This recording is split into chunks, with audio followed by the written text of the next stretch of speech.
Hay lugares en este mundo que desafían toda lógica conocida. Lugares que los propios arqueólogos, después de décadas de estudio, aún no saben explicar del todo. Lugares que no deberían existir, al menos no de la manera en que existen. Uno de esos lugares se encuentra en México, en el corazón del estado de Oaxaca, sobre la cima plana de una montaña que hoy en día parece haber sido cortada con precisión quirúrgica. Esa montaña se llama Monte Albán, y lo que los zapotecos hicieron sobre ella hace más de 2500 años sigue siendo hasta el día de hoy uno de los misterios de ingeniería más fascinantes y menos discutidos de toda Mesoamérica. No estamos hablando de una pirámide solitaria en medio del desierto. Estamos hablando de una ciudad entera, construida sobre la cima de un cerro a casi 2000 metros sobre el nivel del mar, en medio de 3 valles que convergen en un punto geográfico excepcional. Una ciudad que en su momento de mayor esplendor albergó entre 35,000 personas. Una ciudad que funcionó como capital de un estado durante más de 13 siglos consecutivos, convirtiéndose en la metrópoli más longeva del territorio mesoamericano. Y una ciudad que nadie, absolutamente nadie, ha podido explicar del todo, ni cómo fue construida, ni por qué fue construida exactamente ahí, ni cómo lograron resolver los problemas de ingeniería que ese emplazamiento implicaba. Para entender la magnitud del problema, hay que empezar por el principio. Los valles centrales de Oaxaca son una de las zonas más ricas en recursos de todo México. 3 grandes valles convergen en ese punto: el Valle de Etla al norte, el Valle Grande o de Cimatlán al sur y el Valle de Tlacolula al este. Por ellos corren ríos que han dado vida a esas tierras durante milenios. Hay suelo fértil, hay agua, hay acceso a recursos forestales, hay piedra de cantera, hay barro para la cerámica. Cualquier civilización que quisiera prosperar en esa región habría elegido instalarse cerca de esos recursos, en las tierras bajas, cerca del agua, protegida por el relieve natural. Pero los zapotecos no. Ellos eligieron subir. La decisión de fundar una ciudad sobre la cima de una montaña no fue casual ni improvisada. Todo indica que fue una decisión política y religiosa de enorme envergadura, tomada por una élite que ya controlaba los recursos de la región y que necesitaba un símbolo de poder visible desde todos los ángulos del territorio. Desde cualquier punto de los 3 valles, la montaña donde se construiría Monte Albán era visible. Eso no era un accidente geográfico, era una herramienta de dominación simbólica. Los zapotecos entendieron que gobernar un territorio no era solo cuestión de fuerza militar, sino de presencia visual permanente. La montaña sería su trono, el cielo, su techo. Pero elegir esa montaña como sede de la ciudad más importante de la región implicaba resolver un problema monumental. La cumbre del cerro no era plana, era irregular, llena de protuberancias rocosas, barrancos y desniveles naturales que hacían imposible construir cualquier cosa sin antes modificar drásticamente la topografía. Y los zapotecos no tenían acero, no tenían rueda, no tenían animales de carga lo suficientemente grandes para mover toneladas de material. Lo que tenían era conocimiento, organización social y una cantidad extraordinaria de trabajo humano coordinado. Lo que sucedió a continuación es una de las hazañas de ingeniería más subestimadas de la historia prehispánica de México. Para crear la Gran Plaza, ese espacio ceremonial de 300 metros de largo por casi 200 metros de ancho que hoy vemos en la cima de la montaña, los zapotecos tuvieron que nivelar artificialmente la cumbre completa del cerro. Eso significó 2 operaciones simultáneas de enorme complejidad. Donde la roca sobresalía, había que cortarla y retirarla. Donde había depresiones y huecos, había que rellenarlos.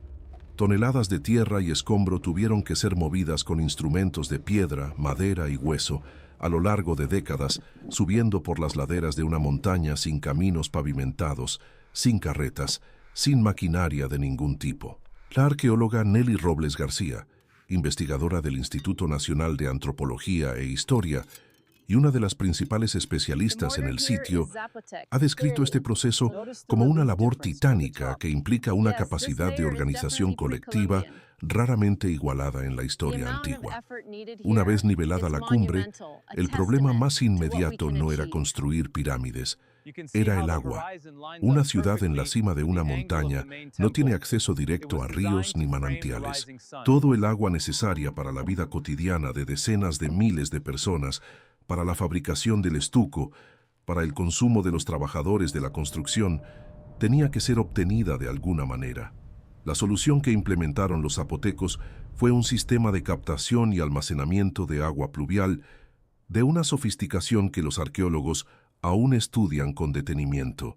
Cisternas excavadas en la roca, canales de conducción tallados en las laderas, sistemas de drenaje que corrían bajo los pisos de la gran plaza y que desaguaban las lluvias torrenciales de la temporada sin dañar las estructuras. En la plaza misma existía un estanque central que servía tanto para las necesidades prácticas de la construcción como para los rituales religiosos en honor a Cosijo, el dios zapoteca de la lluvia y el trueno. El investigador Miguel Ángel Galván Benítez ha documentado en detalle el sistema de desagüe del juego de pelota de Monte Albán, revelando una red de conductos subterráneos, cuya precisión técnica resulta sorprendente para una sociedad que, según los estándares convencionales, no debería haber podido construirlos. Todo el material de construcción, piedra caliza, tierra compactada, arena, cal, tenía que ser transportado desde las tierras bajas hasta la cima. No hay canteras significativas directamente en la cumbre del cerro. La piedra caliza, que forma los basamentos de las pirámides, fue extraída de las laderas y subida a pulso, utilizando cuerdas y rampas de tierra que los propios constructores iban creando y destruyendo a medida que avanzaban. Se estima que solo la construcción de la Gran Plaza y los edificios principales que la rodean requirió de millones de jornadas de trabajo humano distribuidas a lo largo de generaciones. Hay un detalle constructivo de Monte Albán que merece atención particular porque ilustra mejor que cualquier otro la sofisticación técnica de sus constructores: las tumbas. Bajo los pisos de los palacios, bajo los patios de las casas de la élite, los zapotecos excavaron cámaras funerarias de una ingeniería notable. Las tumbas de Monte Albán fueron construidas utilizando el mismo sistema de tablero escapulario que caracteriza la arquitectura de la ciudad, pero aplicado al subsuelo. Ese sistema de moldura doble no era solo decorativo. Fue diseñado específicamente para distribuir el peso de las estructuras superiores y evitar que los techos de las cámaras subterráneas colapsaran durante los frecuentes sismos que sacuden la región de Oaxaca. Los arquitectos zapotecos habían desarrollado un protocolo de construcción resistente a los sismos, aplicado a la arquitectura subterránea más de 2000 años antes de que ese concepto existiera como disciplina formal. Los terremotos de septiembre de 2017, que sacudieron gravemente a Oaxaca, pusieron a prueba una vez más la resistencia de las estructuras de Monte Albán. El proyecto de conservación que el INAH activó en los meses siguientes, documentado en las sesiones de la Society for American Archaeology de 2021, reveló algo sorprendente. Varias estructuras de la zona arqueológica resistieron el sismo con daños menores que muchas construcciones modernas del área.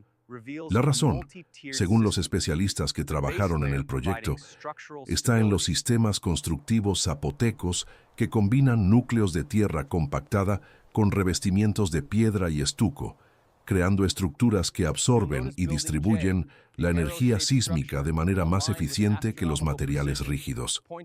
De todos los enigmas de Monte Albán, el más perturbador desde el punto de vista científico es el edificio J, en el centro de la Gran Plaza, rodeado por estructuras que siguen rigurosamente los ejes cardinales norte-sur y este-oeste.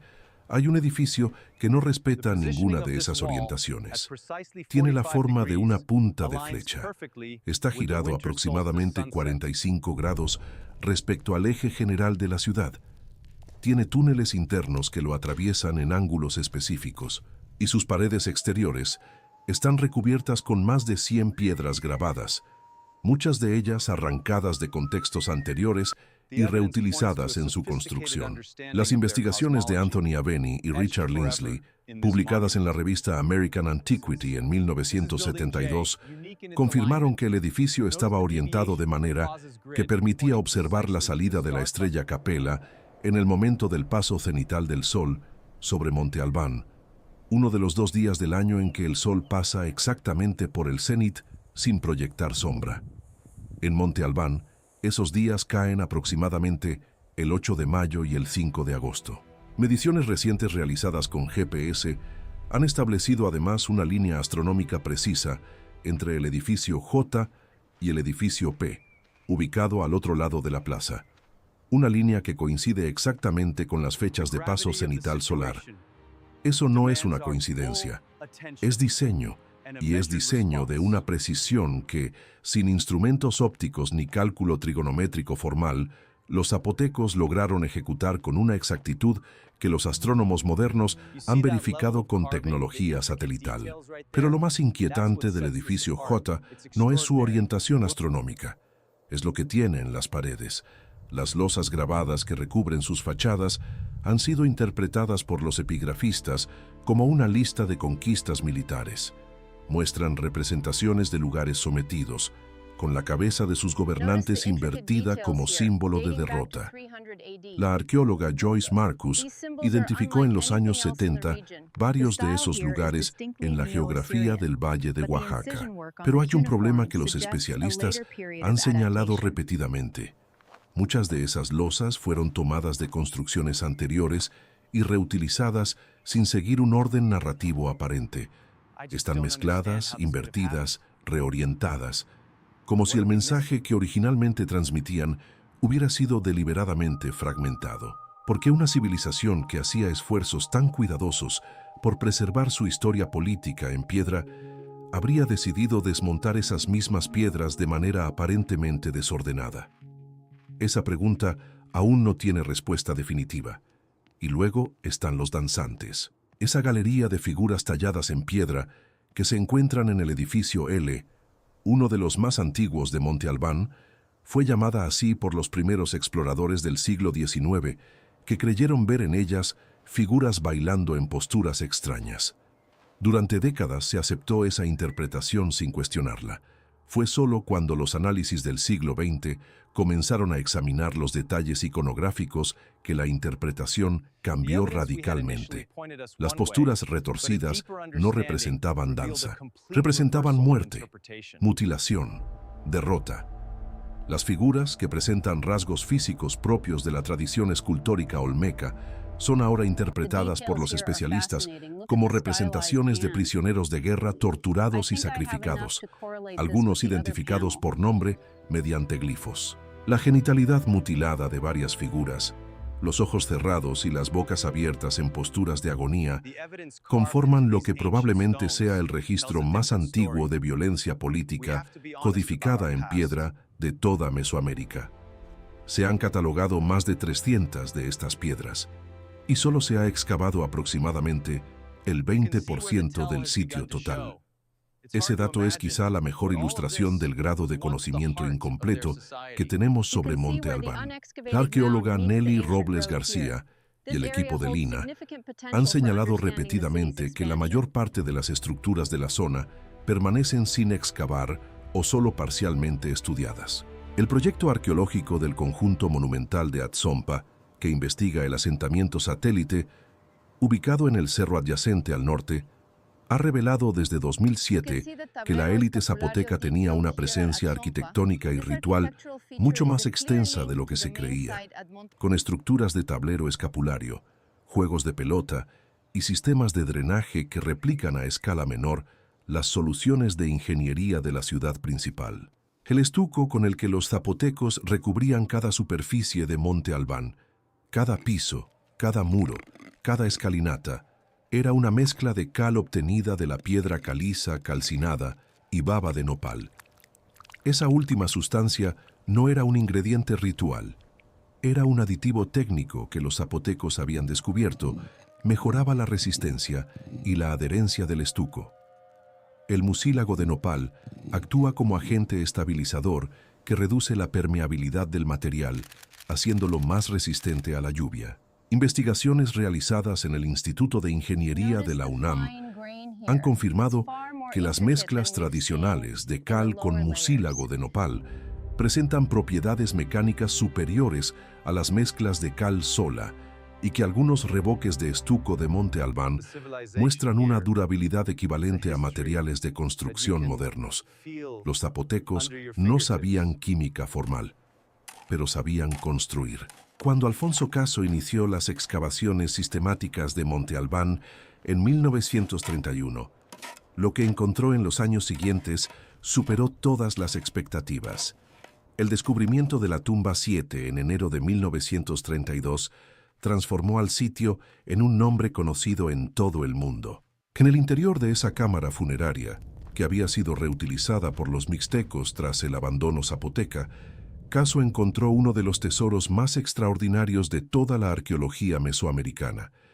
Más de 500 objetos elaborados en oro, plata, jade, turquesa, ónix, obsidiana, hueso, ámbar, coral, cristal de roca y perlas. El conjunto planteó una pregunta que los especialistas debatieron durante décadas. Los objetos de mayor complejidad técnica presentaban iconografía mixteca, no zapoteca. La hipótesis más aceptada sugiere que los mixtecos encontraron la tumba y la reutilizaron para enterrar a un personaje de alta jerarquía de su propia élite, convirtiendo a la tumba 7 en un testimonio de la continuidad sacral del lugar. Incluso siglos después de su abandono, Monte Albán seguía siendo reconocida como un espacio de poder y de comunicación con el mundo de los muertos. Monte Albán lleva más de un milenio de silencio. Sus constructores se fueron sin dejar instrucciones, sin explicar sus cálculos, sin escribir el manual de la ciudad que construyeron. Los glifos zapotecos que aparecen en las estelas del sitio, entre ellos el llamado glifo Ureblebu, ese signo recurrente en las inscripciones tempranas, cuyo significado los epigrafistas aún no han podido determinar con certeza, son el símbolo perfecto de todo lo que Monte Albán todavía guarda. Una escritura que habla, pero que aún no hemos aprendido del todo a leer. Solo el 20% de la ciudad ha sido excavado. El resto permanece bajo tierra. Hay tumbas que no han sido abiertas. Hay estructuras que nadie ha estudiado. Hay respuestas que todavía esperan. Lo que construyeron en Monte Albán, esa ciudad sobre una montaña que no debería haber podido sostener una ciudad, esa plataforma artificial tallada en la roca viva, esos sistemas de drenaje bajo los pisos de la plaza, esas tumbas antisísmicas, ese observatorio que registraba el paso del sol por el cenit, con precisión verificable 2000 años después. Todo eso es el testimonio de una inteligencia colectiva que tomó los límites que le imponía el mundo natural y los convirtió en oportunidades, que eligió el lugar más difícil, el más visible, el más desafiante, y construyó sobre él no a pesar de las dificultades, sino transformando esas dificultades en la razón misma de la grandeza. Las piedras siguen ahí, y todavía tienen mucho que decir.